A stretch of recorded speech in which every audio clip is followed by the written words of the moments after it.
World's biggest astrology community in Tamil.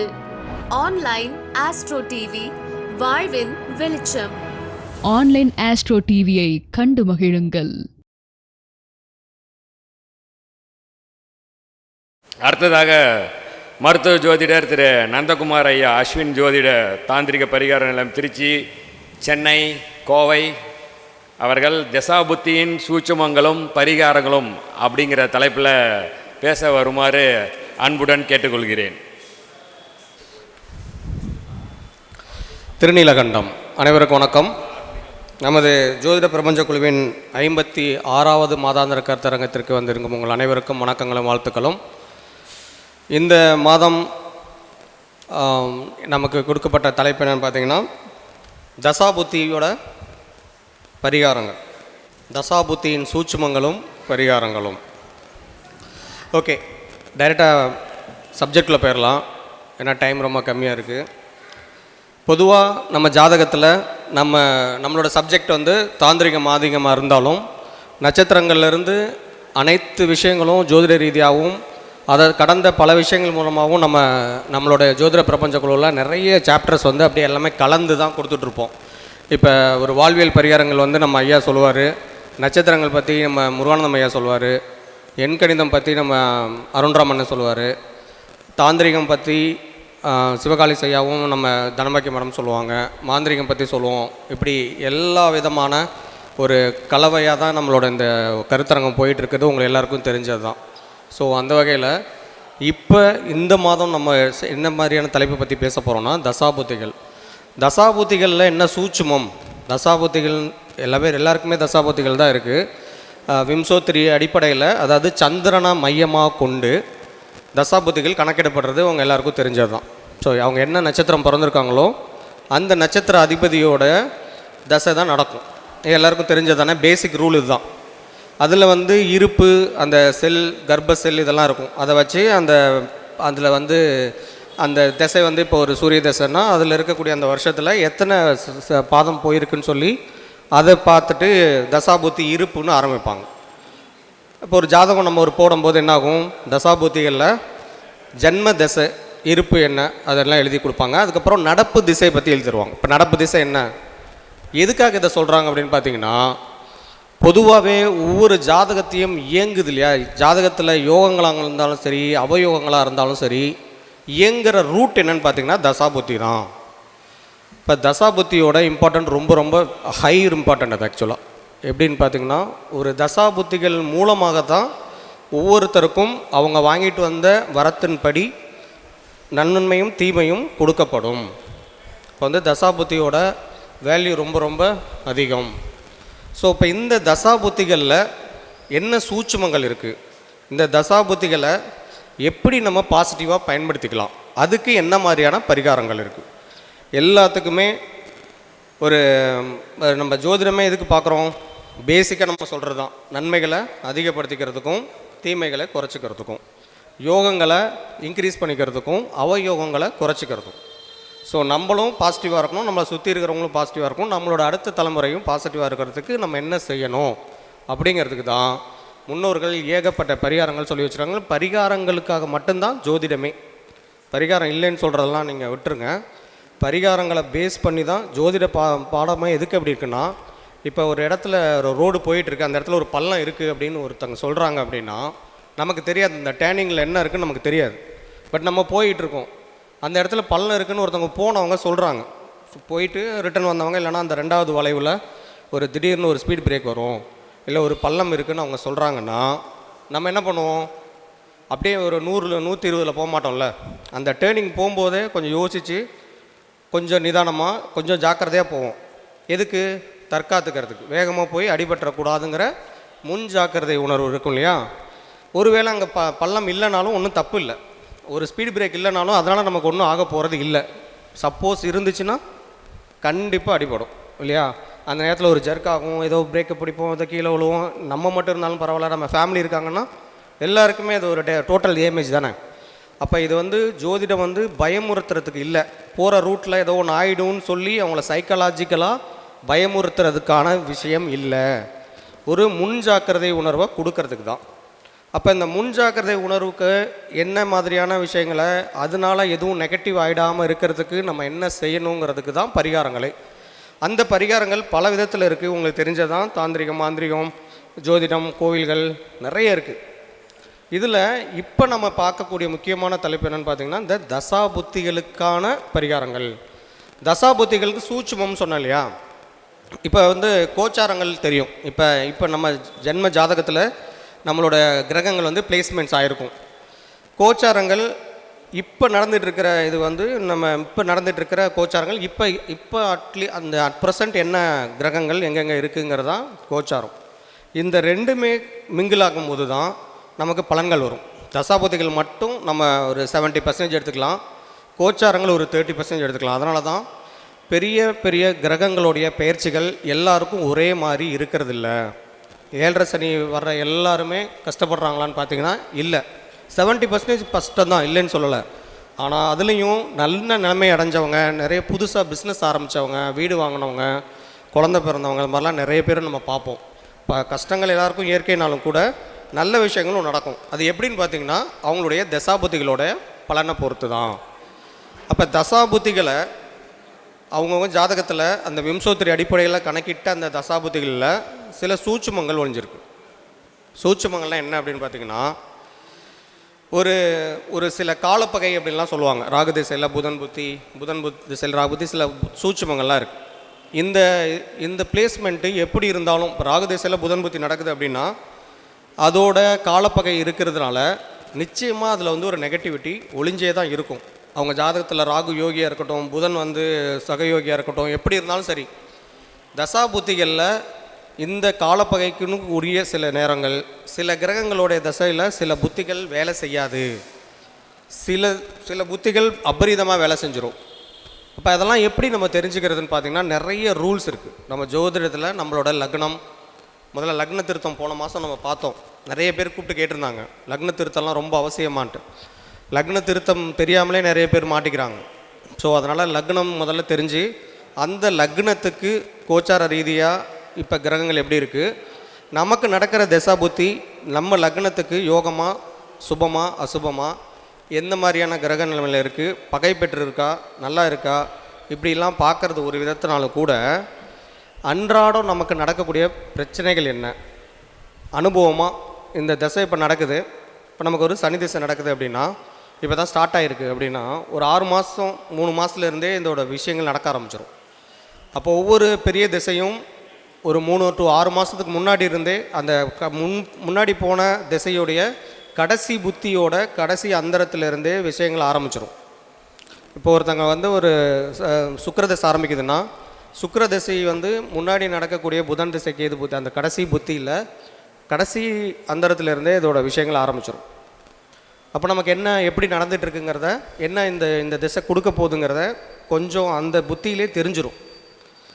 Suppose இந்த மாதிரி ஜாதகத்தெல்லாம் நம்ம பார்க்க முடியல, நமக்கு நிறைய விஷயங்கள் தெரியல, இவ்வளோ விஷயங்களை நம்ம புரிஞ்சிக்க முடியாத பட்சத்தில் நமக்கு என்ன மாதிரியான பலன்கள் நடக்குது அப்படிங்கிறத பார்க்கணும்.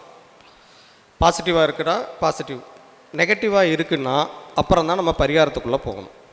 பாசிட்டிவாக இருந்தாலும் நம்ம அதுக்குள்ளே போயிட்டு தேவையில்லை.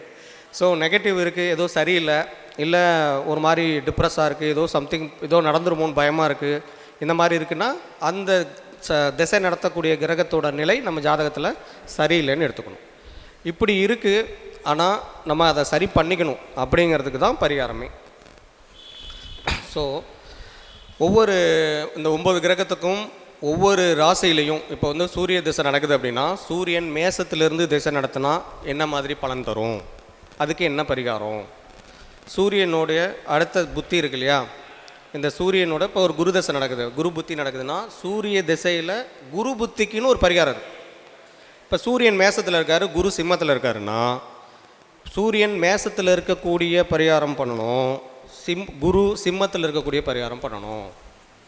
இவ்வளோ பண்ணணுமானலாம் கேட்காதீங்க, சிம்பிளான விஷயந்தான், ரொம்ப சாதாரணமாக. இப்போ நம்ம ஒவ்வொருத்தருக்கும் ஒரு திசை நடக்கும், மேஜரான ஒரு திசை நடக்கும், எதுவாக இருந்தாலும் சரி. அந்த திசைக்கு உரிய நாயகன் ஒருத்தர் இருப்பார் இல்லையா, ஒரு கேது திசை நடக்குதுன்னா என்ன மாதிரி பலன்கள் செய்யணும், ஒரு 20 வருஷம் நடக்கக்கூடிய சுக்கிர திசை நடக்குதுன்னா என்ன மாதிரி விஷயங்களை செய்யணும் அப்படிங்கிற பேசிக் மட்டும் தெரிஞ்சுக்கிட்டாவே எங்கெங்கே இருக்குதுங்கிறதெல்லாம் இன்னும் டெப்த்தாக போகிறது.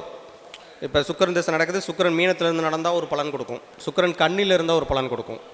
உச்ச நீச்ச கணக்கெல்லாம் சொல்லாதீங்க. பொதுவாகவே அந்தந்த ராசிக்கு உரிய தன்மை இருக்கும். இப்போ மீனத்தில் இருந்ததுன்னா உச்சம்னு நினச்சி நம்ம உச்ச திசை நினைக்கக்கூடாது.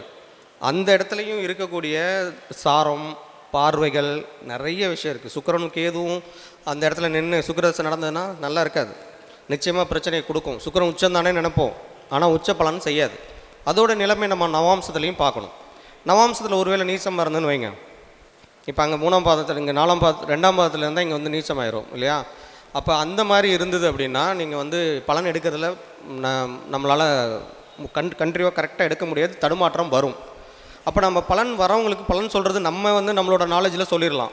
ஆனால் ஒரு சாதாரணமாக ஒருத்தங்க இருக்காங்க, இப்போ நமக்கு சுக்கிரதசை நடக்குதுன்னா என்ன மாதிரி பரிகாரங்கள் செஞ்சுக்கணும், என்ன விஷயங்களை தொடக்கூடாது, என்ன மாதிரி மனநிலையை நம்ம ஏற்படுத்திக்கணும், யாரை பார்த்துக்கணும், யாருக்கிட்ட ரொம்ப ஆசீர்வாதம் வாங்கிக்கணும், யாரை வந்து யாருக்கு வாயிலையும் விழுந்துடாமல் எப்படி இருக்கணுங்கிறதெல்லாம் கவனமாக இருக்கணும். இப்போ பொதுவாக பேசிக்காக சுக்கிரதசை நடக்குதுன்னா பெண்கள்கிட்ட எந்த சாபமும் வாங்கிக்கக்கூடாது, குறிப்பாக மனைவி கவனமாக பார்த்துக்கணும். இப்போ சுக்கிரன் சரியில்லை அப்படின்னா அது கஷ்டம்தான் சொன்னாலும் பொதுவாக ஏதாவது ஒரு அவங்கக்கிட்ட கொஞ்சம் ஏதோ ஒரு கொஞ்சம் தாழ்ந்து போயோ பணிஞ்சு போயோ ஏதோ ஒரு விஷயங்களை நம்ம வந்து சில விஷயங்களை செஞ்சு தான் ஆகணும் அப்படிங்கிறத ஆரம்பத்தில் நம்ம புரிஞ்சுக்கணும். அடுத்து சூரிய தசை வருது அப்படின்னா சூரிய தசை நமக்கு இந்த கிரகத்தில் நம்ம ஜாதகத்தில் எப்படி சூரியன் இருந்தாலும் சூரிய திசையினால் வரக்கூடிய நன்மை என்ன, தீமை என்ன, எது நமக்கு நடக்க போகுது, அப்போ இது ரெண்டையுமே சரி பண்ணுறதுக்கு என்ன செய்யணும், இதுதான் பேசிக், இதுதான் நம்மளுடைய இந்த கிளாஸோட ரூல் இந்த பேஜில். ஸோ இதுதான் நீங்கள் கிளியராக புரிஞ்சுக்கணும்.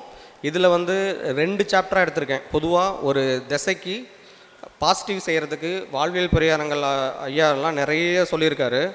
அதை தாண்டி நம்ம எதுவும் சொல்ல போகிறது இல்லைனாலும் கூட சில தானம் கொடுக்கலாம், சில பொருட்களை, சில விஷயங்களை மன ரீதியாக ஏற்படுத்திக்கலாம். இப்போ ஒரு குருதசை நடக்குதுன்னா நிச்சயமாக மதம் துவேஷம் இருக்கக்கூடாது. அப்போ வந்து நான் கோயிலுக்கு போக மாட்டேன், எனக்கு சாமி பிடிக்காது, அது பிடிக்காது, இதை பிடிக்காதுன்னு அப்போ தான் மறுத்து பேசுவாங்க குரு நல்லா இல்லாதவங்க. அப்போ அதை ஆட்டோமேட்டிக்காக அந்த மாதிரி பேச வச்சு குருவோட நெகட்டிவிட்டியை செய்ய வச்சிரும். அதை புரிஞ்சுக்கிட்டாவே அந்த திசை 16 வருஷம் கஷ்டம் கொடுக்கலனாலும் ஓரளவுக்காவது அந்த பிரச்சனையிலேருந்து வெளியே வரலாம். குரு எங்கே இருந்தாலும், இன்னும் குரு வந்து ஒவ்வொரு 12 ராசிகளில் எங்கே இருந்தாலும் அதுக்கான ஒவ்வொரு தனித்தனி பரிகாரம் இருக்குங்கிறது முக்கியமான விஷயம். அது எல்லாமே தெரிஞ்சுக்குங்க. அது வர இதில் சொல்கிறேன். ஏன்னா எல்லாம் 9 கிரகமும் 9x12 சொல்ல முடியாது. ஆனால் விஷயம் இருக்குது, ஒரு ஃபுல் டே கிளாஸ் போடுற மாதிரி விஷயங்கள்லாம் இருக்குது.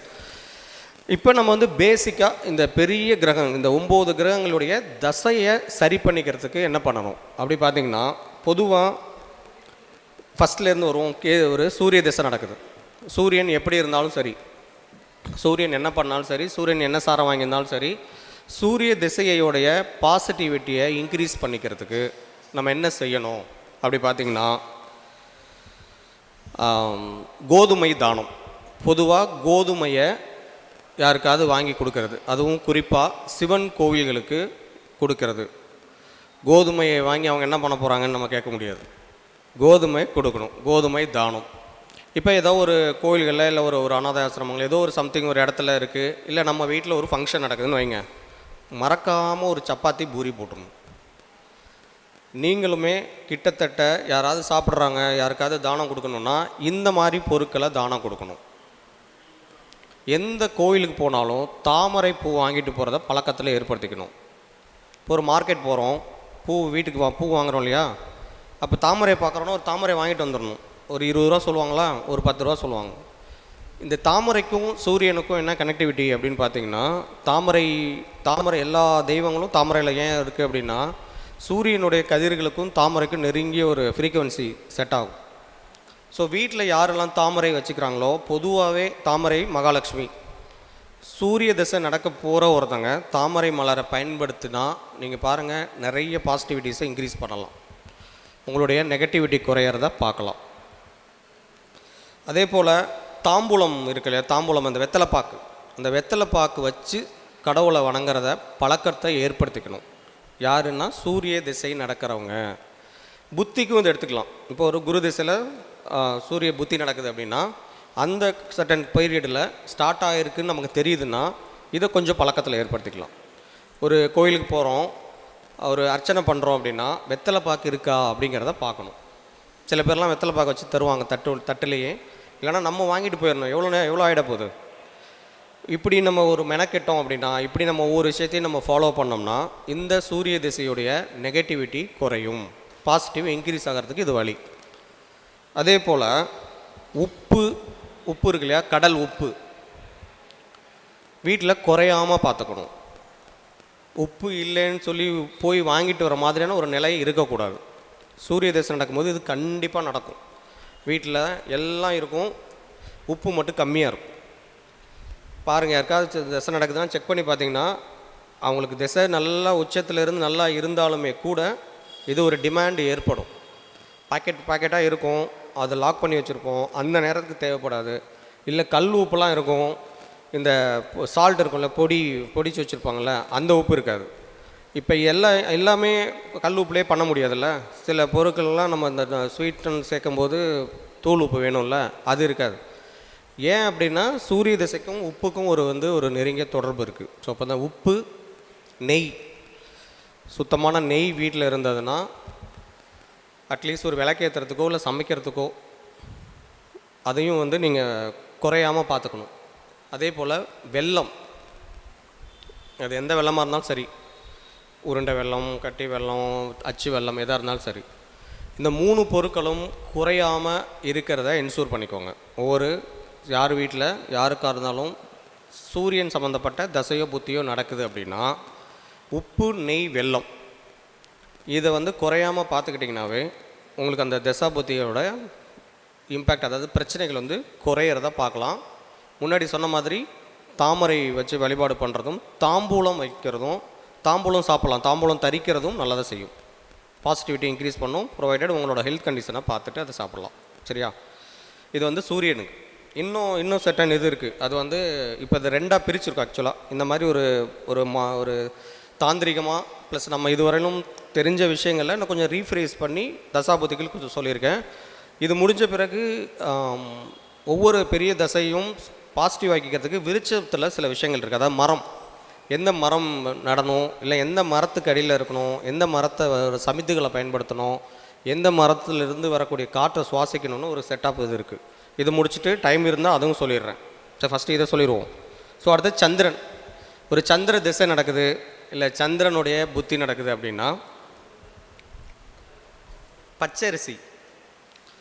பச்சரிசி சாதம் இல்லைனா பச்சரிசியில் ஒரு கொஞ்சமாவது ஒரு பொங்கல் ஏதாவது செஞ்சு அதை நைவேத்தியம் பண்ணி பழகுனீங்கன்னா சந்திர திசையான வரக்கூடிய பிரச்சனைகள் குறையும். மேக்ஸிமம் நம்ம வீட்டில் பச்சரிசி இருக்கிறது வாய்ப்பே இல்லை. யாரும் பச்சரிசி அதிகம் சாப்பிட மாட்டோம். எல்லாமே 5020 பொன்னின்னு தான் சொல்லுவோம் இல்லையா? அப்போ யாருக்கு சந்திர திசை நடக்குதோ தயவு செஞ்சு முனை முறியாத, அதாவது எஜ்ஜெல்லாம் உடையாமல், அதுக்குன்னு பாஸ்மதி ரைஸ் மாதிரி பெரிய ரைஸ் இல்லை, நார்மலான பச்சரிசி, முனை முறியாத பச்சரிசியை கொஞ்சமாவது வாங்கி ஸ்டோரேஜ் பண்ணிக்கோங்க. ஒரு கண்ணாடி பாட்டிலில் போட்டு தெரிகிற மாதிரி வச்சுக்கோங்க. ஏதாவது கோயில்களுக்கெல்லாம் போனோம்னா நல்ல இந்த மாதிரி குவாலிட்டியான பச்சரிசி ஒரு 1/2 கிலோ 1 கிலோவாக இருந்தாலும் பரவாயில்ல, வாங்கி கொடுத்துட்டு வர பழகுங்க. வெள்ளிக்கிழமைகளில் பச்சரிசி கோயில்களுக்கு நைவேத்தியம் கொடுக்கலாம். நைவேத்தியத்துக்கோ இல்லை பொங்கல் வைக்கிறதுக்கு கொடுக்கலாம். இதுவும் உப்பு, நெய், வெல்லம், இதுவும் சந்திரனும் கனெக்டிவிட்டி உண்டு. இந்த அரிசி, இந்த உப்பு, நெய் இதெல்லாம் கனெக்ட் பண்ணி ஏதாவது ஸ்வீட் செய்ய முடிஞ்சால், இல்லை அதுக்காக தான் பொங்கல்லாம் வைக்கும்போது, பொங்கல்லாம் முன்னாடி உப்பு போடுவாங்க, பார்த்துருப்பீங்களான்னு தெரியல. இப்போல்லாம் யாரும் போடுற மாதிரி தெரியலல்ல.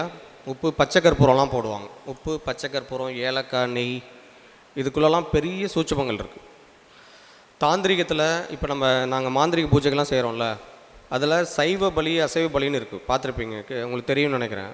அதாவது இந்த எலுமிச்சம்பழம் இது மாதிரி கொடுத்தா சைவ பலி, கோழி மாதிரி விஷயங்கள்லாம் பண்ணும்போது அசைவ பலி இருக்குது.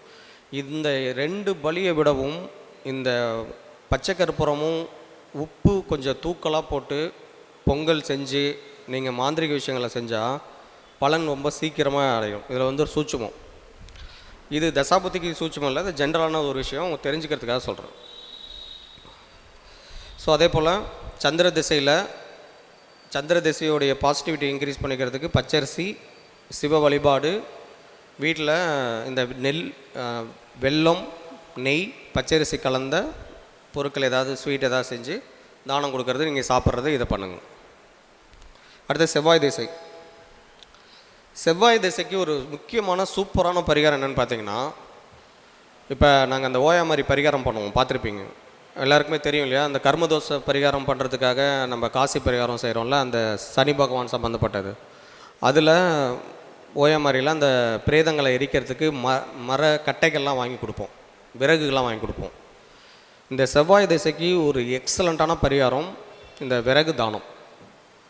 எதுக்குன்னு இல்லை, எதுக்காக இருந்தாலும் சரி, எஸ்பெஷலி இந்த மாதிரி பிரேதங்களை எரியூட்டுற இடத்துல நம்ம இந்த மாதிரி விறகு கட்டைகள் வாங்கி கொடுக்க முடிஞ்சால் செவ்வாய் திசையோட நெகட்டிவிட்டி குறையும். அது வந்து சனிதானே நம்ம நினைப்போம், பட் வந்து விறகு அப்படின்னாவே அது வந்து செவ்வாயோடைய வீரியத்தை குறைக்கக்கூடிய, நெகட்டிவிட்டியை குறைக்கக்கூடிய பொருள்.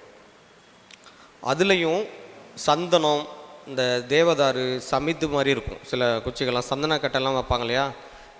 எரியூட்டும் போது ஒரு சின்ன பீஸ் மாதிரி வைப்பாங்க, பார்த்துருப்பீங்கன்னு தெரியல. பட் அது வந்து இந்த அகில் கட்டையெல்லாம் இருக்கும், அகில் வந்து வாசம் வர்றதுக்காக. அந்த மாதிரி பெரிய காசுலாம் கிடையாது, கொஞ்சம் ரொம்ப சிம்பிளாக தான் இருக்கும். அதுக்கெலாம் ஏதாவது வாய்ப்பு கிடைக்குதுன்னா அது மாதிரிலாம் போய் பயன்படுத்தி கொடுத்து பார்த்திங்கன்னா செவ்வாயோட அவயவங்களை குறையிறத கண் கூட பார்க்கலாம். இப்போ ஒருத்தவங்க விறகு எரித்து சமைச்சிக்கிட்டு இருக்காங்க ஹோட்டலில் இல்லை வேறு எங்கேயாவது அப்படின்னா நம்ம அங்கே வாங்கி கொடுக்கணும்னு அவசியம் இல்லை, இருந்தாலும் பண்ணாலும் ஒன்றும் தப்பு இல்லை. பட் ஆனால் கோவில்களில் இப்போலாம் நிறைய மடப்பள்ளிகளில் விறகு வாங்குவாங்க, அங்கே வாங்கி கொடுக்கலாம். ஆனால் ஸ்பெசிஃபிக்காக எரியூட்டுற இடத்துல வாங்கி கொடுக்கக்கூடிய விறகுகளுக்கு வீரியம் அதிகம். அதுலேயும் சந்தனம், அகில் மாதிரியான கட்டைகள் வாங்கி கொடுத்தா இன்னும் ரொம்ப சூப்பராக வேலை செய்யும் செவ்வாய் திசையோட நெகட்டிவிட்டி. அடுத்து புதன் திசை. புதன் திசையில் வந்து குழந்தைகளுக்கு, எந்த குழந்தையாக இருந்தாலும் சரி, குழந்தைங்களுக்கு விளையாட்டு பொம்மைகள் வாங்கி கொடுக்கறது, ஒரு இனிப்போடு சேர்த்து ஒரு ஸ்வீட்டோடு சேர்த்து ஒரு சாக்லேட் ஏதாவது வாங்கி கொடுத்து ஒரு பொம்மை வாங்கி கொடுத்திங்கன்னா புதன் திசையுடைய நெகட்டிவிட்டி குறையும். அதே போல் குரு திசை. குரு திசைக்கு பொதுவாகவே குரு திசைக்கு வந்து ஸ்வீட்டு தான். சிவன் கோவில்களில் இல்லைன்னா குரு சம்மந்தப்பட்ட ஸ்தலங்களில் நெய் தீபம் போடுறதுக்கான நெய் வாங்கி கொடுக்கறது, மூலஸ்தானத்தில் போய் அந்த நெய் ஏற்றுக்கன்னு சொல்லி கொடுத்தா குரு திசையோடு வரக்கூடிய நெகட்டிவிட்டி குறையும். அதுவும் குழந்தைங்களை, படிக்கிற குழந்தைங்களுக்கு, இல்லை யூஸ்வலாக குழந்தைங்களுக்கு ஸ்வீட்டு, இல்லை யாரை பார்த்தாலும் யார் வீட்டுக்காவது போனோம்னா கன்ஃபார்ம்டாக ஸ்வீட் வாங்கிட்டு போய், அங்கெல்லாம் இப்போ சுகரோடு தான் இருக்காங்க, இருந்தாலும் கொஞ்சம் சுகர் கம்மியாக இருக்கிற மாதிரி பார்த்து வாங்கிக்கோங்க. இனிப்பு பொருட்கள் தானம், அவ்வளோதான் பாயிண்ட்டு. நெய் தானம், நெய் சம்மந்தப்பட்ட விஷயங்களை கொடுத்துட்டு வர்றது மூலமாக, மஞ்சள் நிற வஸ்திரங்கள் கொடுக்கறது மூலமாக இந்த வஸ்திர தானமும் ரொம்ப சூப்பராக வேலை செய்யுங்க. இப்போ ஒரு சிவாய் தசை நடக்குதுன்னா சிகப்பு கலர் வஸ்திர தானம், குரு தசைன்னா மஞ்சள் கலர் வஸ்திர தானம், ஒரு துண்டு வாங்கி கொடுக்கறது. இப்போ நம்ம ஒரு குலதெய்வம் கோயிலுக்கு சாமி கும்பிட போகிறோம், வஸ்திரம் சாத்த போகிறோன்னா நமக்கு என்ன திசை நடக்குதோ அது ரிலவெண்ட்டாக நீங்கள் ட்ரெஸ் எடுத்து பாருங்கள், அதுவும் சூப்பராக வேலை செய்யும். இப்போ ஆக்சுவலாக எல்லாருமே அந்த ஆடி மாதம் இது மாதிரி ஒரு படையல் போடுவாங்க, ஒரு குடும்பத்தோடு போய் பொங்கல் வச்சு வழிபாடு பண்ணுவோம். அப்போது நம்ம வந்து கண்டிப்பாக சாமிக்கு ட்ரெஸ் எடுத்துகிட்டு போவோம். அந்த வஸ்திரம் எடுத்துகிட்டு போகும்போது அந்த வஸ்திரத்தில் ஜரிகெல்லாம் இருக்கும்ல, அட்லீஸ்ட் அந்த சாமிக்கெல்லாம் வந்து வெள்ளை வேஷ்டி தான் போடுவாங்க. அங்கே எங்கடா நம்ம கலரை பார்க்குறது முடியாதுல்ல. அதுக்கு தான் வந்து முன்னோர்கள் என்ன சொல்லுவாங்கன்னா பல வண்ண ஆடை இருக்கிற மாதிரி பண்ணுவாங்க. பார்த்துருப்பீங்க, அந்த ஜரிகையில் ஒரே ஜரிகை இருக்காது. இப்போ வேஷ்டிலாம் சாமிக்குன்னு ஒரு வேஷ்டி வச்சுருப்பாங்க, அது பார்த்திங்கன்னா ஒரு க்ரீனும் ஒரு ரெட்டு சேர்ந்த மாதிரி இருக்கும். அது ரெண்டையும் வச்சுருப்பாங்க. அதில் அந்த பார்டர்ஸ்லாம் ஒயிட்டு எல்லோ கலந்துருக்கும், கிட்டத்தட்ட 4-5 கலர் அதில் கவர் ஆகிரும். இப்போல்லாம் கொஞ்சம் நிறைய நூல் ஆடைகள்லேயே நிறைய கலர்ஸ்லாம் மிக்ஸ் ஆகி வந்திருக்கு. இதுக்கு பர்பஸ் என்ன தெரியுமா? ஒவ்வொரு கலருக்கும் ஒரு கிரகம் இருக்குது இல்லையா? இப்போ ஸ்பெசிஃபிக்காக ஒரு குடும்பத்தில் 4-5 பேர் இருப்பாங்க அப்படின்னா, ஒரு அண்ணன் தம்பி பங்காளிகளாக இருப்பாங்க. குலதெய்வத்தை எஸ்பெஷலி குலதெய்வத்துக்கு போகும்போது ஒரு பங்காளிங்க அந்த கூட பிறந்தவங்க மூலமாக தான் போகணுன்னு, எல்லோரும் சேர்ந்து தான் போகணுன்னு ஒரு ரூல் இருக்குது. பொதுவாக நம்ம மட்டும் போய் நம்ம குடும்பம் மட்டும் வழிபாடு பண்ணுறதுக்கான வழிபாடுகள் வந்து சொல்லித்தரல. குலதெய்வம்னா கும்பிடணும், எல்லோரும் சேர்ந்து போய் கும்பிடணுன்னு தான் சொல்லுவாங்க. அண்ணன் தம்பியெல்லாம் கூட்டிகிட்டு போவோம் அப்படின்னு தான் சொல்லுவாங்க. மாமா மச்சாலாம் விட்டுட்டு அண்ணன் தம்பிகளை கூட்டிகிட்டு போகணும்னு சொல்லுவாங்க. அப்போ எல்லோரும் சேர்ந்து குலதெய்வத்தை பண்ணும்போது இந்த 4 வீடு இருக்குன்னா 4 வீட்லேயும் 4 குடும்ப தலைவருக்கும் 4 தசாபுத்தி நடக்கும். ஒவ்வொருத்தரும் ஒன்று ஒன்றா பண்ணிகிட்டு இருக்க முடியாது. அதுக்காக தான் அந்த மல்டி கலர், அந்த பல வண்ண ஆடைகளை பயன்படுத்துகிறதா ஒரு ஐதீகம். அந்த வஸ்திரங்களில் அந்த நந்திக்கு சாத்துறதா இருந்தாலும் சரி, ஒரு சும்மா துண்டு போடுறதா இருந்தாலும் சரி, நிறைய கலர்ஸ் கலந்துருக்கும். நிறைய ஒயிட் அதிகமாக இருந்தாலும் இந்த மற்ற கலர்கள் கலந்துருக்கிறதுக்கான முக்கியமான ரீசன் வந்து இதுதான். ஸோ இப்போ இது பண்ணுறோம், நம்மளோட இஷ்ட தெய்வங்கள் எங்கேயாவது வணங்குறோம் அப்படின்னா நம்மளுடைய திசைக்கு ஏற்ற மாதிரி, இப்போ எனக்கு சுக்கிர தசை நடக்குது அப்படின்னா சுக்கிர திசைக்கு ஏற்ற ஒரு பட்டு மாதிரியான கலர், ஒரு ஆஃப் ஒயிட் கலர், இல்லை மின்னக்கூடிய கலர், பளிர்னு இருக்கக்கூடிய கலர், இல்லைனா பட்டு புடவையே நீங்கள் உங்கள் குலதெய்வத்துக்கு சாத்துங்க. இல்லை எங்கேயோ உங்களுக்கு உங்கள் ஊரில் இருக்கக்கூடிய பெரிய பாடல் பெற்ற சிவாலயத்தில் இருக்கக்கூடிய அம்பாளுக்கு சாத்தி பாருங்கள். தசாபுத்தியில் வரக்கூடிய நெகட்டிவிட்டி அப்படியே குறையிறத கண் கூட பார்க்கலாம். இதுக்காக நான் ஒரு 2000 5000 செலவு பண்ண முடியாதுன்னா உங்களுக்கு உங்கள் கிட்டே இருக்கக்கூடிய பொருட்களில் என்ன கொஞ்சம் ஹையஸ்ட்டோ அந்த பொருளை நீங்கள் யூஸ் பண்ணாமல் இருந்து பாருங்கள். இதுவும் வந்து ஐயா சொன்ன மாதிரி அந்த தியாகம் செய்கிற பரிகாரங்களில் கனெக்டிவிட்டி ஆகும். ஓகே, ஸோ அடுத்தது சுக்கிர பகவான். சுக்கிர பகவான் வந்து அவருடைய விஷயங்களை பாசிட்டிவ் பண்ணிக்கிறதுக்கு வெள்ளி பொருட்கள், வெள்ளியால் செய்தப்பட்ட பொருட்கள், ஏதாவது சின்ன ஒரு குங்கும சிம்மலாக இருந்தாலும் சரி, எதுவும் நம்மளால் நம்மளோட சக்திக்கு ஏற்ற மாதிரி அந்த பொருட்களை யாருக்காவது வாங்கி கொடுக்கறது, தானம் கொடுக்கறது, கோயில்களுக்கு கொடுக்கறது, இது மாதிரி விஷயங்களை செய்யும்போதும் நல்ல பாசிட்டிவாக இருக்கும். அதே போல் வெண்ணிற வஸ்திரம், அதாவது கிளிட்டரிங் மாதிரி இருக்கக்கூடிய பட்டு வஸ்திரம் மாதிரி வஸ்திரங்கள் வாங்கி கொடுக்கறது மூலமாகவும் இந்த சுக்கிர திசையோடைய அவயோகங்களை குறைச்சிக்கலாம். அடுத்து சனி பகவான். சனி பகவான் பற்றி உங்கள் எல்லாருக்குமே தெரியும், நல்லெண்ணெய் தானம் தான். நல்லெண்ணெய் பயன்படுத்துறது, நல்லெண்ணெய் தேய்ச்சி குளிக்கிறது, நல்லெண்ணெய் வாங்கி கொடுக்கறது, நல்லெண்ணெய் தீபம் ஏற்றுறது, தொடர்ச்சியாக ஒரு 7 வாரம் சனிக்கிழமைகளில் நல்லெண்ணெய் தீபம் போடுறது, கோயில்களுக்கு நல்லெண்ணெய் வாங்கி கொடுக்கறது வந்து ஒரு நல்ல பாசிட்டிவிட்டி இன்க்ரீஸ் பண்ணும். ராகு கேது திசைக்கு மட்டும் ஒரு விதிவிலக்கு இருக்குது. என்னென்னா, ராகு கேதுக்கள் இருக்கிற இடத்தோட ஓனர் இருப்பாங்கள்ல, அந்த அதிபதியோட பரிகாரங்கள் செய்யணும். டைரெக்டாக ராகு கேதுக்கு பரிகாரம் இல்லை. தசாபுத்திக்கு 19 வருஷம் ராகு தேசம் நடக்குதுனாலும் ராகு வந்து டைரெக்டாக செயல்பட மாட்டார். அவர் இருக்கிற வீட்டோட அதிபதியை வச்சு தான் அவரோட நிலைக்கு ஏற்ற மாதிரி தான் செயல்பாடு இருக்கும்.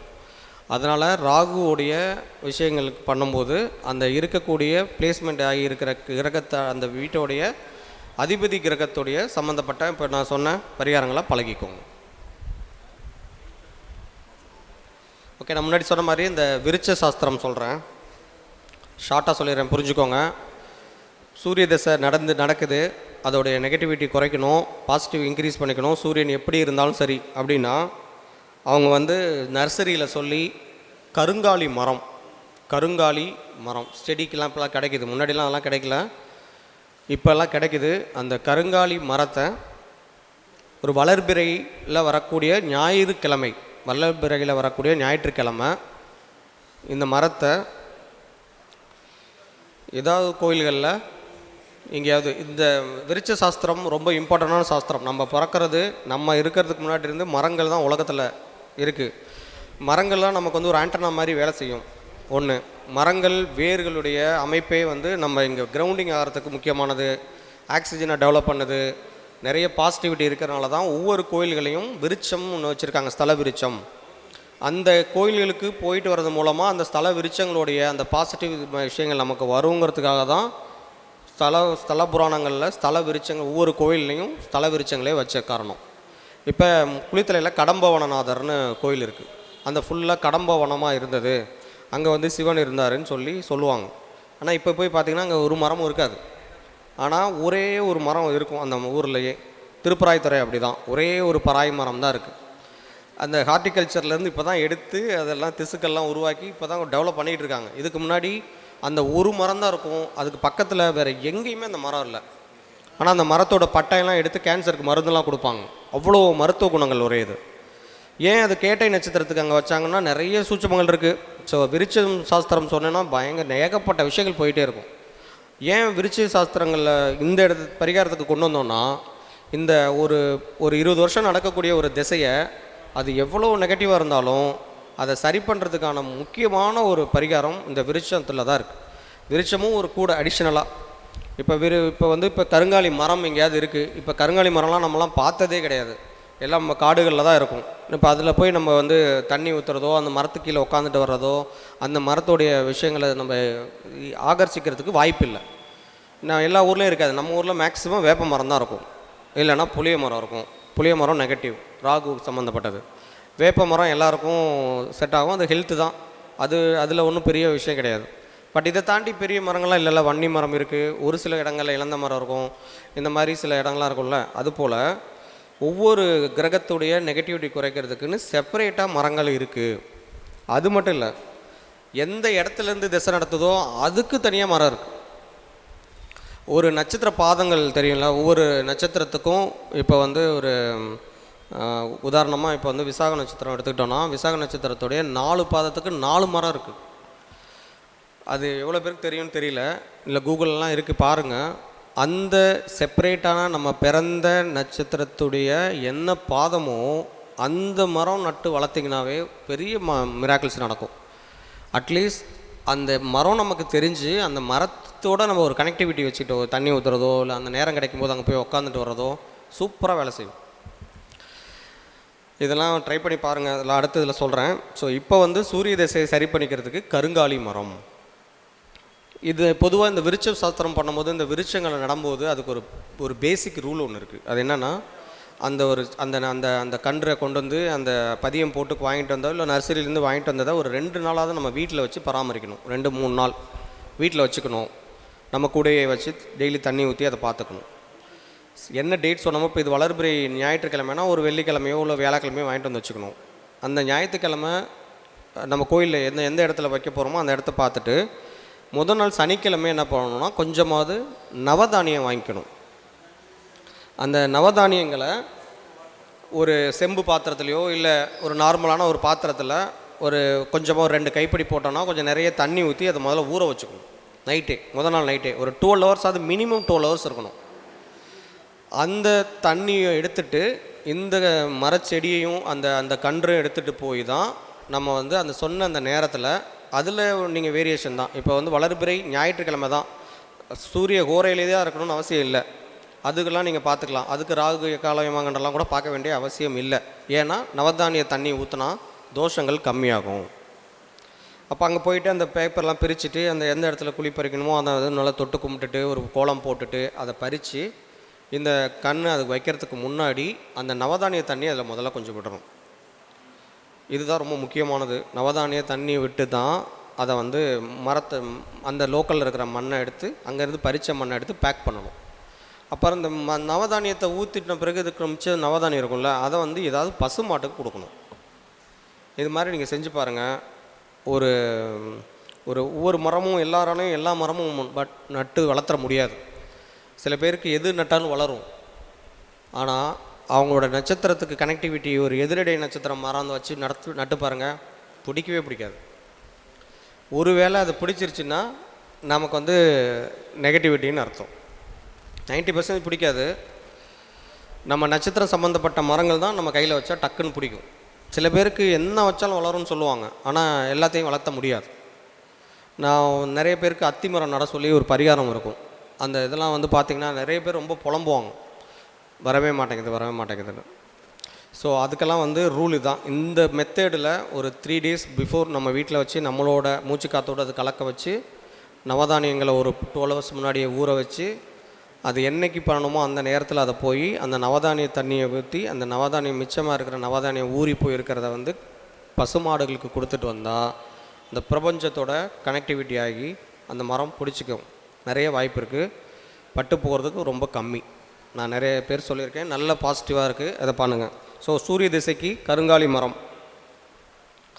பிடிச்சிக்கிச்சுனாவே போதும்.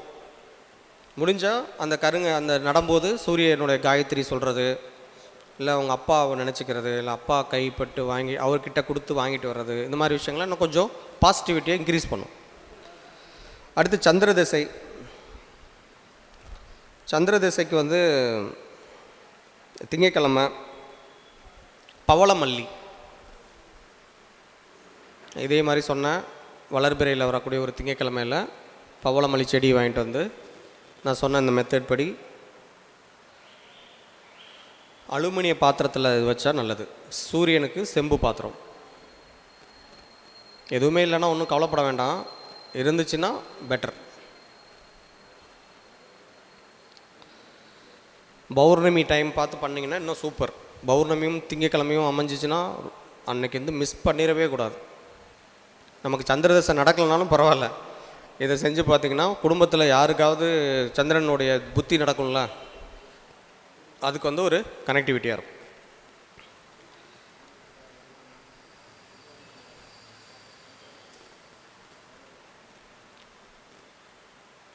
செவ்வாய்க்கு வந்து துவரை,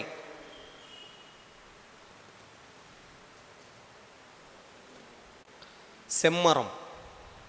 செம்மரம்லாம் வச்சு நடக்கிறது அஃபென்ஸு, அதை கேட்டுக்கிட்டு பண்ணுங்கள். இப்போல்லாம் வைக்கலாமா? ஓகே. ரோஸ் வுட் வேறு, செம்மரம் வேறு. செம்மரம் வந்து வீட்டிலலாம் நடலாம், நர்சரியில் இப்போலாம் கிடைக்குதுன்னு சொல்கிறாங்க நினைக்கிறேன். செம்மரம் நடுறது, அப்படி இல்லைனா துவரை செடிகள், நம்ம சைடில் துவரை போட்டிருப்பாங்கள்ல, அந்த துவரை செடிகள் நம்ம வீட்டில் எதுவுமே ஞாபகம் வச்சுக்கோங்க, வீட்டில் நடுறதை அவாய்ட் பண்ணிக்கணும். பொது இடங்களில் இல்லைனா கோயில்கள் தான் இதுக்கு முக்கியமான இடம். ஸோ செம்மரம் வந்து ரொம்ப சூப்பராக வேலை செய்யும் செவ்வாய் திசைக்கு. அடுத்து ராகு திசை. இப்போ இந்த மாதிரி ஒரு செவ்வாய் திசை வந்து வீக்காக இருக்குது, ஸோ நல்ல பாசிட்டிவாக தான் இருக்குது, உச்ச மகரத்தில் தான் இருக்குது, நல்ல பாசிட்டிவாக தான் இருக்குது. அப்படின்னாலும் ஏன் நெகட்டிவிட்டி எதாவது நடக்குது? ஒரு திசை பாசிட்டிவாக இல்லை அப்படிங்கிறதுக்கு ஒரு 1-2 ரூல் வேணால் சொல்கிறேன், அதை பார்த்துக்கோங்க. பொதுவாக ஒரு கடன் கட்ட முடியாத நிலை, கூட பிறந்தவங்கக்கிட்ட ஒரு சரியான அந்யோன்யம் இல்லாதது, தேவையற்ற பிடிவாதம் இருக்கிறது, இல்லைனா தேவையில்லாத விஷயங்களில் ஆர்வம் வர்றது, தேவையில்லாத நேரங்களில் எழுந்திரிச்சு வேலை பார்க்குறது, தேவைப்படுற நேரத்தில் வீக்காகிடுறது, பேச வேண்டிய நேரங்களில் பேசாமல் இருக்கிறது, பேசக்கூடாத நேரத்தில் பேசுகிறதெல்லாம் செவ்வாய் உங்களுக்கு சரியாக இல்லைன்னு அர்த்தம் உங்கள் ஜாதகத்தில். அப்போ திசா புத்தி நடக்குதுன்னா இதோட வேல்யூ அதிகமாக இருக்கும். அப்போ தான் அடிதடி போகிறது, பிரச்சனையாகிறது, குரலை உயர்த்தி பேசுகிறது, அடுத்தவங்களை அடக்கிறது, இது மாதிரிலாம் நமக்கு நடக்குதுன்னா, நமக்கு செவ்வாயோட திசையோ புத்தியோ நடக்குதுன்னு இருந்துச்சுன்னா நீங்கள் கன்ஃபார்ம்டாக இந்த விஷயங்களை செய்யணும். சப்போஸ் செவ்வாய் திசை நடக்கலைனாலும் சரி, இந்த கேரக்டரிக்ஸ் நமக்கு திடீர்னு உருவாயிருச்சு, யாரை பார்த்தாலும் ஏதோ ஒன்று பண்ணும் போல இருக்குது, ஒரு மாதிரி அட்டமெண்ட்டாக இருக்குது, ரத்தம் பயங்கரமாக வேலை செய்யுது, கூட்டத்தெல்லாம் பயங்கரமாக கத்துவாங்க பார்த்துருப்பீங்க, இந்த மாதிரிலாம் திடீர்னு கோவம் வருது, ரைஸ் ஆகுதுன்னா செவ்வாயோட நெகட்டிவிட்டி ஏதோ ஆறுதுன்னு அர்த்தம். ஆமாம், நிச்சயமாக அந்த மரத்தை நடுறா சரியாக போயிடும். ஸோ இது மாதிரி விஷயங்கள் வந்து செவ்வாய் திசையுடைய நெகட்டிவிட்டி. ஸோ இப்போ செவ்வாய் பாசிட்டிவாக இருந்தது அப்படின்னா கோபம் மேக்ஸிமம் வராது, வர்ற கோபத்துக்கு ஒரு வேல்யூ இருக்கும். எந்த இடத்துல கோபப்படணுமோ அங்கே கோபப்படுவாங்க. கூட இருக்கிறவங்களெல்லாம் நல்லா பாதுகாத்துட்டு வருவாங்க. அண்ணன் தம்பிகளுக்கெல்லாம் கரெக்டாக தேவையான விஷயங்களை செஞ்சு கொடுப்பாங்க. முக்கியமாக ஒரு என்டியூரன், ஒரு தைரியம், தன்னம்பிக்கைலாம் இருக்கும் செவ்வாய் நல்லா இருந்தால். செவ்வாய் வீக்கானால் தான் இந்த மாதிரி யார் கோவப்படுவாங்க? முடியாதவங்க தான் கோவப்படுவாங்க. விஷயம் தெரிஞ்சு வேலை பார்க்குறவங்கலாம் அமைதியாக இருப்பாங்க. கத்துறவங்க எல்லாருமே என்ன ஆகும்னா செவ்வாய் வீக்குன்னு அர்த்தம். அந்த விஷயம் நல்லா தெரிஞ்சுக்கோங்க. யாரெல்லாம் அப்படி ஓவராக கத்தி சீனை போடுறாங்கன்னோ அவங்களுக்கு செவ்வாய் பாதிக்கப்பட்டிருக்கு அப்படின்னு அர்த்தம். என்னம்மா? ஆமாம், செவ்வாய் புத்தி நடந்தாலும் தான் சரி. செவ்வாய் திசை, செவ்வாய் புத்தி இல்லை, சந்திர திசைக்கு நான் முன்னாடி சொன்ன விஷயத்தையும் பண்ணணும். செவ்வாய் புத்தினா திசையும் வச்சுக்கோங்க, திசையோ புத்தியோ இந்த விஷயத்தையும் பண்ணணும். ஒரு குறிப்பிட்ட ஒரு 6 மாதம் தான், அதுக்கப்புறம் புத்தி மாறிடும் இல்லையா? அதனால் அடுத்து வர திசைக்கான விஷயங்களை இப்போ நமக்கு முடிஞ்சு போனதை பார்க்கக்கூடாது, இப்போ நடந்துகிட்டு இருக்கிறத பார்க்கணும். சரி, அதுவும் இன்னும் 2 மாதத்தில் முடிய போகுதுன்னா அடுத்து வர்றதுக்கு நம்ம இப்போ ப்ரிப்பேர்ட் ஆகிக்கணும். அடுத்து புதன் புத்தி வரப்போகுதுன்னா இப்போவே இந்த குழந்தைங்க எங்கே இருக்குது, யாருக்கு என்ன வாங்கி கொடுக்கலாம்னு ஒரு ஐடியா பண்ணி வச்சுக்கணும். சின்ன சின்ன விஷயங்களை செய்கிறது மூலமாகவே இதோட நெகட்டிவிட்டி குறைச்சிக்கலாம். ஸோ அடுத்து ராகு பகவான் சொன்னேன் இல்லையா, இந்த ராகுவோட நெகட்டிவிட்டி அதிகமாக இருந்ததுன்னா ஒரு விஷம் சம்மந்தப்பட்ட பிரச்சனை, ஃபுட் பாய்சன் ஆகிறது, வீட்டில் யாருக்காவது இந்த வீட்லேயோ இல்லை அவங்களுக்கும் இந்த கேன்சர் ரிலேட்டட் ஏதாவது பிரச்சனைகள் வர்றது, தேவையில்லாத அலைச்சல் இருக்கிறது, குழந்தைங்கள்லாம் திடீர்னு வீட்டிலே தங்க மாட்டாங்க, இங்கே வெளியே சுற்றிக்கிட்டே இருப்பாங்க. ராகு திசை ராகு புத்தி நடக்கிற குழந்தைங்கள்லாம் வீட்டுக்கு அடங்கவே மாட்டாங்க. ராகு நல்லா இருந்தாலும் கூட சொல்கிறதையும் கேட்கவும் மாட்டாங்க. அப்புறம் விதவைகள் இந்த மாதிரிலாம் இருப்பாங்களே, கணவனை இழந்தவங்க, மனைவியை இழந்தவங்க, அவங்கக்கிட்ட தான் அதிகமாக நமக்கு ஒரு தொடர்புகள்லாம் ஏற்படும். அவங்கக்கிட்ட தான் நம்ம அதிகமாக பேசுவோம். இந்த ஒரு ராகுதசை கரெக்டாக இல்லாமல் நடக்குதுன்னா அவங்களால பிரச்சனைகள் வரும். அந்த தேர்ட் பர்சன்ஸ் பேசுகிறதுனால பழகிறதுனால அவங்களுடைய நெகட்டிவ் கர்மா இன்க்ரீஸ் ஆகும். ராகுவுடைய திசாபுத்தி நெகட்டிவாக இருந்து நடந்ததுன்னா. அதே போல் இந்த சூசைடல் டெண்டன்சி அதிகமாக இருக்கும், விரக்தி ஏற்படும். ஒரு வண்டியில் போய் பஸ்ஸில் ஏதாவது போயிட்டு இருக்கும்போது திடீர்னு அடிபட்டு எல்லாருக்கும் சேர்ந்து அடிபடுது இல்லையா, அந்த கூட்டு அடிபடுறது, விபத்துகள், மரணம் ரிலேட்டட் நிறைய விஷயங்கள் ராகுவோட நெகட்டிவிட்டி. ராகு நல்லா இருந்ததுன்னு வைங்களேன், நல்லா நிறைய லாங்குவேஜ் பேசுகிறது, யாருக்கு ஏற்ற மாதிரி அப்படியே ஒரு மாதிரி பயங்கரமாக பேசி அவங்கள அப்படியே ஆஃப் பண்ணுறது, அப்படியே வாய் ஜாலம், அவங்க பேசுகிறத பார்த்தா அப்படி இப்படின்னு இருக்கும்ல. ஒரு இப்போ சுக்கிரன் தான் நம்ம கலைத்துறையில் இருக்கிறவங்களுக்கு சுக்கிரன் தான் நல்லா இருக்குன்னு சொல்லுவாங்கள்ல. சுக்கிரன் நல்லா இருக்கிறது மட்டும் பத்தாது, ராகுவும் நல்லா இருக்கணும். கலைத்துறைனா சினிமா லெவலில் இருக்கக்கூடிய பெரிய உச்சபட்ச சூப்பர் ஸ்டார்லேருந்து ஒவ்வொரு சாதாரணமாக இருக்கக்கூடிய ஒருத்தவங்க பார்த்திங்கன்னா ராகு நல்லா இருந்தால் தான் அவங்க கலைத்துறையில் சாதிக்க முடியும். சுக்கிரன் மட்டும் பத்தாது, சந்திரன் மட்டும் பத்தாது. ஏன்னா ராகு நெகட்டிவாக இருந்ததுன்னா நல்ல ஒரு 2-3 படம் கொடுத்து சக்ஸஸ் ஆகி அப்புறம் ரோட்டில் உட்காந்துருக்கிற நிலைமை கொண்டு வந்துடும். ஏன்னா ராகு பெருசாக பிரம்மாண்டமாக கொடுத்து அதை விட அதிகமாக எடுத்துகிட்டு போயிடும். அப்போ இந்த ராகு திசை ஒருத்தருக்கு நடக்க போகுது, இப்போ தான் வரப்போகுது அப்படின்னா நீங்கள் மறந்துடாமல் நான் சொன்ன மாதிரி முதல்ல சொன்ன அந்த எந்த கிரகம் இருக்கோ அந்த கிரகத்தோட பரிகாரங்களை செஞ்சுக்கிறது மூலமாகவும், பொது இடங்களில் சிறு நாகப்பூ மரம் அப்படின்னு மரம் ஒரு செடி இருக்குது, சிறு நாகப்பூ, இது நட்டு வளர்க்குறது மூலமாகவும் இந்த ராகுவோடைய அவயவங்களை குறைச்சிக்கலாம். நாகலிங்கமும் வைக்கலாம், அது பிடிக்காது, ரொம்ப ரொம்ப டஃப் நாகலிங்க மரம். இல்லை சில கோயில்களில் நாகலிங்க மரம் இருக்குது, அந்த இடத்துல போய் நீங்கள் உட்காந்து கொஞ்சம் நேரம் தியானம் பண்ணுறதோ சாமி கும்பிட்றதோ அதுக்கு கீழே இருக்கக்கூடிய நாகங்கள் வழிபாடு பண்ணுறதோ செய்யலாம். சிறு நாகப்பூன்னு நர்சரியில் ஒரு செடி இருக்குது, செடி மாதிரி இருக்கும், அது ஒரு மரம் தான் வளரும்.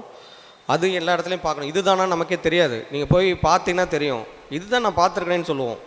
அது நீங்கள் செக் பண்ணி பாருங்கள். அப்புறம் இந்த மாதிரி கணவனை இழந்தவங்க, இந்த மாதிரி மனைவியை பிரிஞ்சிருக்கிறவங்களுக்கெல்லாம் அதாவது உதவி செய்கிறது, இந்த மாதிரி விஷயங்கள்லாம் ராகு திசையோட நெகட்டிவிட்டியை குறைக்கும். அதே போல் அடுத்தது குரு திசை. குரு திசையில் சப்போஸ் குரு திசை நமக்கு நடந்து நெகட்டிவாக இருக்குன்னா உடம்பு வீங்கும், நீர் உடம்பு மாதிரி செம்ம வெயிட் ஏறிடும்.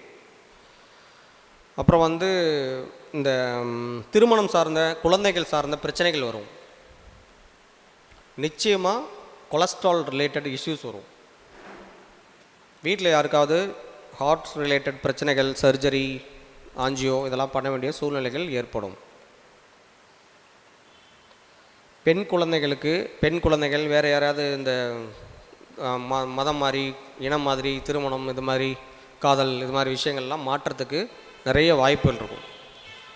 குரு திசை சரியாக இல்லாமல் நமக்கு நடந்ததுன்னா.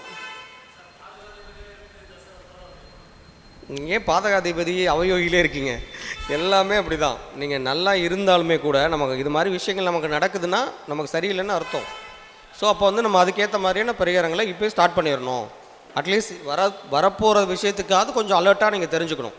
அதான் நான் முதலே சொன்ன மாதிரி தான், அந்த இடத்துல பள்ளம் இருக்குதுன்னு தெரியுது யார் மூலமாக ஏதோ ஒன்று தெரியுதுன்னா நம்ம ஸ்பீடை குறைச்சிக்கிறது தான் நம்மளோட புத்திசாலித்தனம். நீ என்ன சொல்கிறதுன்னு நம்ம போனோன்னா அப்புறம் நம்ம கஷ்டம்தான். அதனால் பயமுறுத்துறதுக்கு இல்லை, பாதுகாத்துக்கிறதுக்கு நம்ம கொஞ்சம் ஜாக்கிரதையாக இருக்கிறதுக்கு தான் இதை கரெக்டாக பயன்படுத்திக்கணும்.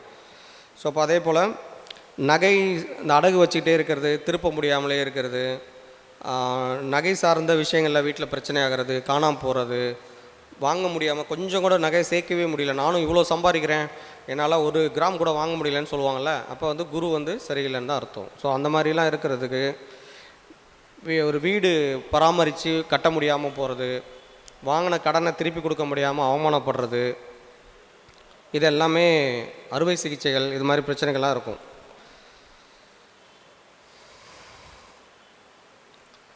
அப்போ இவங்க என்ன பண்ணலான்னு பார்த்தீங்கன்னா, இவங்களுக்கு மட்டும் ஒரு ஸ்பெசிஃபிக்காக ஒன்று இருக்குது. அந்த நவதானியம் இல்லாமல் நவதானியத்தில் கொண்டக்கடலை கொஞ்சம் அதிகமாக போட்டு, நவதானியத்தோடு சேர்த்து கொண்டக்கடலை கொஞ்சம் அதிகமாக போட்டு ஊற வச்ச தண்ணி எடுத்து வளர்பிறை வியாழக்கிழமைகளில் மலை வேம்பு மரம், மலை வேம்பு, வேப்ப மரம் மாதிரி மலை வேம்பு இருக்கும், நீல நிலமாக இருக்கும், அதோட மரம் அப்படியே ஒரே சீராக வளரும், நம்ம வேப்ப மரம் மாதிரி வராது, காய் அதே மாதிரி தான் கொஞ்சம் பெருசாக இருக்கும். அந்த மரம் நீங்கள் நட்டு நடக்கிறது மூலமாக குரு திசையுடைய அவயோகங்களை குறைச்சிக்கலாம். அடுத்து சனி பகவான். சனி பகவானுடைய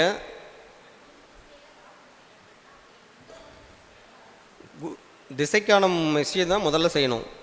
அதுக்கப்புறம் ராகுவுக்கான புத்திக்கான விஷயங்களை செய்யணும். திசை தானே 16 வருஷம், ஆல்மோஸ்ட் 15 வருஷம் போயிடுச்சுன்னா 1 வருஷம் தான் இருக்குது. என்ன பண்ணுறேன்னு கேட்டிங்கன்னா பரவாயில்ல செய்யுங்க. இல்லை முடியலன்னா அடுத்து வர திசைக்கு போய் ரெடி ஆயிருங்க. அடுத்து சனி திசை வரப்போகுதுன்னா சனி திசைக்கு போய் ப்ரிப்பேர்டாக இருந்துக்கோங்க.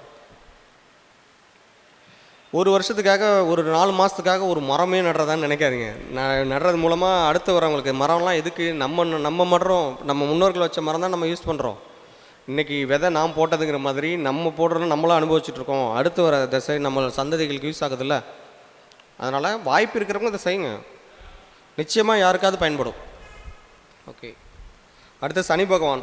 சனி பகவான் வந்து இந்த போல் நெகட்டிவிட்டியாக இருந்ததுன்னா வேலையாட்களால் பிரச்சனை, கூட வேலை செய்கிறவங்களால பிரச்சனை, வேலையில் பிரச்சனை, தொழிலில் பிரச்சனைகள், உடல் ரீதியான குழப்பங்கள், சோம்பேறித்தனம், கால் வலி, அப்புறம் முகம் திடீர்னு கருப்பாகி போயிடுறது, கலர் டோன் குறைஞ்சிருச்சுன்னா சொல்லுவாங்களா, அவங்களாம் சனி தசை சரியாகி அவங்களுக்கு நெகட்டிவாக நடக்குதுன்னு அர்த்தம். முதுகு வலி, இந்த மாதிரி நல்லா இருந்த ஒரு ஹஸ்பண்ட் ஒய்ஃப் கிட்ட ஒரு சில பிரச்சனைகள் வர்றது, இதெல்லாம் வந்து சனி திசை நெகட்டிவாக இருக்குதுன்னு அர்த்தம்.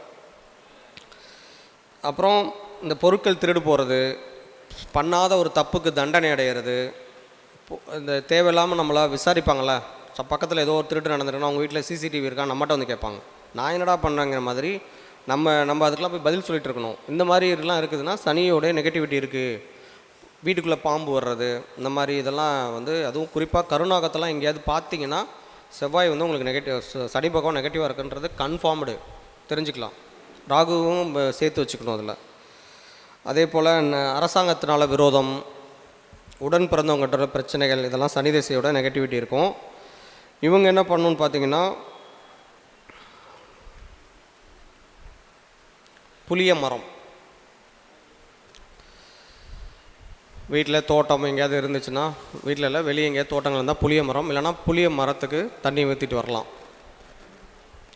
புளி தானம் செய்யலாம் கோயில்களுக்கு, இல்லை வேறு யாருக்காவது ஒரு அனாதை இல்லங்கள் இது மாதிரி இடங்களுக்கு புளி தானம் செய்யலாம். அடுத்து புதன் திசை. புதன் திசைனா பண நஷ்டம், கம்யூனிகேஷன் குறைஞ்சி போகிறது, அப்புறம் வந்து நண்பர்களால் வெளியே சொல்ல முடியாத பிரச்சனைகளுக்கு ஆளாகிறது. இப்போலாம் இந்த சைபர் க்ரைமு, டிஜிட்டல் அரெஸ்ட்லாம் சொல்கிறாங்களே, இந்த மாதிரி விஷயத்தில் எங்கேயாவது யார்ட்டையாவது பேசி இன்ஸ்டாலர் சும்மா தான் பேசிகிட்டு இருந்தேன், சம்மந்தமேலாம் பிரச்சனை வந்துருச்சுன்னெலாம் சொல்லுவாங்க. அதெல்லாம் அவங்களுக்குலாம் வந்து புதன் திசை பிரச்சனையாக இருக்குதுன்னு அர்த்தம். ஸோ கம்யூனிகேஷனில் வந்து கவனமாக இருக்கணும். ஒரு வீடு அடிக்கடி மாறிக்கிட்டே இருக்கிறது வந்து புதன் தோஷம்தான். ஒரு வாடகை வீடாக இருந்தாலும் சரி, சொந்த வீட்டில் இருந்துட்டு கூட வீடு ஒரு சரியாக இல்லைன்னா மாற்றிக்கிட்டே இருப்பாங்க சில பேர். வாடகை வீட்டிலே இருக்கிறாங்கன்னா அவங்களுக்கு புதன் வீக்காக இருக்குன்னு அர்த்தம். புதனை தான் அவங்க பார்க்கணும். அடுத்து ஒரு நல்ல வீட்டுக்கு போக முடியல, இல்லை எந்த வாடகை வீட்டுக்கு போனாலும் மறுபடியும் ஏதோ ஒரு பிரச்சனை, அடிக்கடி 2 வருஷத்துக்கு ஒரு தடவை மாற்றிக்கிட்டே இருக்கும் அப்படின்ற மாதிரி இருந்துச்சுனாவே அவங்களுக்கு புதன் வீக்காக இருக்குது. அவங்களுக்கு புதன் தசை நடக்கலனாலும் சரி, புதன் வீக்காக இருக்குன்னு அர்த்தம். இந்த சொல்கிற விஷயத்த செஞ்சுக்கிட்டிங்கன்னா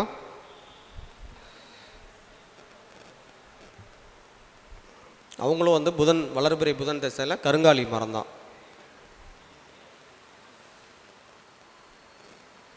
இந்த தண்டுவடம் பாதிப்பு, நரம்பு பிரச்சனை, இந்த ஆண்மை குறைவு, இது மாதிரி பிரச்சனை, ஒரு பயம், கூச்சம், ஒரு தனிமை, விரக்தியில் இருக்கிறவங்கெல்லாம் இந்த மரத்தோட நிழலில் உட்காந்துட்டு வந்தாலும், புத்திர சீவின்னு ஒரு மரம் இருக்கும், புத்திர சீவி, அந்த மரத்தோடைய நிழல் பட்டுட்டு இருந்தாலும், புன்னை மரம்னு ஒரு மரம் இருக்குது. புன்னை மரம்லாம் நம்ம பார்க்க மாட்டோம். புன்னை மரத்தோடைய எண்ணெய் கிடைக்கும். அந்த எண்ணெயில் விளக்கேற்றிட்டு வந்தாலும் இந்த புதன் திசையோட நெகட்டிவிட்டி குறையும். அடுத்து கேது திசை. கேது திசை நெகட்டிவாக இருந்ததுன்னா ஏதாவது ஒரு விஷயத்துக்கு அடிமையாகிடுறது, இல்லை எப்போ பார்த்தாலும் விரக்தியாகவே பேசுகிறது, ஒரு சம்மந்தமே இல்லாமல் வயிறு பட்டு பெருசாகி தொப்பைன்னு சொல்ல முடியாது, அது மாதிரி வீங்கிக்கிறதுன்னு வச்சுக்கலாம், அது மாதிரி இருக்கிறது. கன்னத்தில் இந்த இடத்துலலாம் ஒரு சதை வரும், அது மாதிரி தொங்குற மாதிரி இருக்கும். அப்படிலாம் இருந்தால் கேது வீக்காக இருக்குன்னு அர்த்தம். மஞ்சள் காமாலை, சளி பிடிக்கிறது, அடிக்கடி குடும்பத்தை பிரிஞ்சு வெளியே இருக்கிற வேண்டிய ஒரு சூழ்நிலை, போதை பழக்கம், இது மாதிரிலாம் இருக்கும்போது இவங்க இந்த கேது வீக்காக இருக்குன்னு தெரிஞ்சுட்டு இவங்க என்ன பண்ணணுன்னு பார்த்திங்கன்னா சிவப்பு மந்தாரை குரு ஹோரையில் எந்த நாளாக இருந்தாலும் சரி, குரு ஹோரை ஸ்பெசிஃபிக்காக செவ்வாய்க்கிழமை குரு ஹோரை, மலர்பிறையில் வரக்கூடிய செவ்வாய்க்கிழமை குரு ஹோரையில் நட்டு பராமரித்தா இது நல்லா பாசிட்டிவிட்டி வரும். அடுத்து சுக்கிர திசை. ஆமாம், சுக்கிர திசைக்கு வந்து திருமண தடை, சிறுநீரக பிரச்சனைகள், கணவன் மனைவி அந்யோன்யம் குறையிறது, அப்புறம் நரம்பு மண்டலம் பாதிப்பு, இந்த வலிப்பு சம்மந்தப்பட்ட பிரச்சனைகள், மயக்கம், காது சம்மந்தப்பட்ட நோய்கள், இதெல்லாமே ஏற்படும். மறைமுகமான வியாதிகள், பிரச்சனைகள், மற்ற பெண்களால் பாதிப்புகள், இதெல்லாம் சுக்கிரன் நெகட்டிவிட்டியாக இருக்கிறது.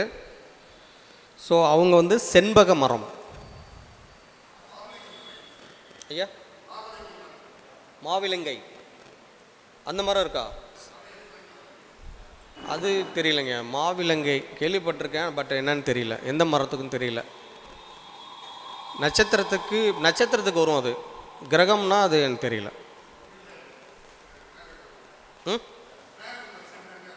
ஓ, ஸோ இது செண்பக மரம் நடுறது சுக்கிரகோரையில், இல்லைனா வெள்ளிக்கிழமையில், வளர்பிறை வெள்ளிக்கிழமை.